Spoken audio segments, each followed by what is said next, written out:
I'm Pete Maselli, and today I'm going to show you how I made a short film all by myself.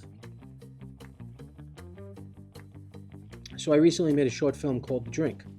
Now, by no means is this a masterpiece. After all, it's only 2 minutes long. But I wanted to make something that accentuates the lighting and composition techniques that I've learned already. Also, I wanted to show that as long as you have a camera, there is nothing stopping you from making some sort of film. Don't worry so much about the cinematography. Don't worry about color grading. All that matters is that, and especially when you're making a short film, is that you're conveying an emotion towards your audience and that they feel that emotion. Whether it only lasts a minute or two is fine. As a beginner filmmaker, that's what you're really trying to achieve. And whether it's something odd and disturbing that you want them to feel or something lighthearted and funny, the audience has to feel it. So in this video, I will break down all my shots, why I chose them, and how I got them. My first shot was a frame within a frame, where I put the camera in a completely different room, looking in on the subject. This shot is great for framing your subject in a cinematic way, and also gives the audience a feeling that they're almost spying on him, like they shouldn't be there. For the bedroom, I wanted a slight bit of light to fill the room, so all I did was turn on all the practical lights, all my lamps pretty much. For the hallway, I wanted there to be some type of contrast, so I put an LED panel in the kitchen and shined it on the floor. This gave a very checkerboard lighting to the floor, in which we go from dark to light, back to dark, eventually leading to our subject. I shined another LED on the back of the subject and used a practical light to light up the liquor island. We then move in closer to the subject with a medium shot. Now the cool thing with this shot is that we already had a practical light on the liquor island, so that light is the perfect motivation to light the face. Now obviously that light can't light the face the way we want it to, so I put an LED with a softbox on it to light the side of the face.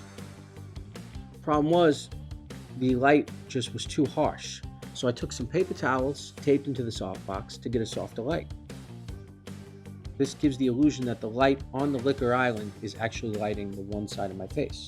I then placed the other LED on the back of the wall behind the subject to give more separation, so that the subject's more separated from the background. Now the close-up of the glass was pretty much the same thing, only that my body was blocking the light too much. So I took a household lamp and bounced it off the back wall of the liquor island. So we then go back to the medium shot, which I ended up changing, because I really wanted the depth of the kitchen to show. Now, originally, if I would have gone straight to that shot, I think because it breaks the 180-degree rule that it would be too off-putting to the mind. So I kind of eased into this shot, in which we go from the close-up to then breaking the 180.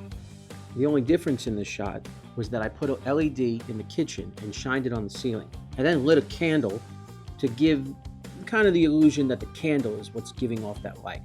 Even though in no ways could a candle give off that light, it still works. As far as the overhead shot with the gun, pulling the drawer open, I pretty much, when it comes to that shot, it's all about angling. There's so many different ways you can do it, but I felt like shooting it from where my face is, almost like you're looking down with me at the gun. It's a very steep shot, but it works because it's a little unsettling. I always love shots like this. And honestly, the practical itself was giving off a very nice shadow. When I opened the drawer, there was a decent amount of contrast there. And that was pretty much it. And there you have it. Aside from that, this whole thing was shot on an iPhone 11 too. So, you don't need the best, biggest tools, in the shed to make something. I mean, depending on what you want to make, obviously, yes. But you can go out and film anything. With your phone, with a few lights, and some friends. Or, if you don't have any friends like me, hey, just make something by yourself. Oh, what a loser! On behalf of me and Two Mind Cinema, I hope you guys like the video.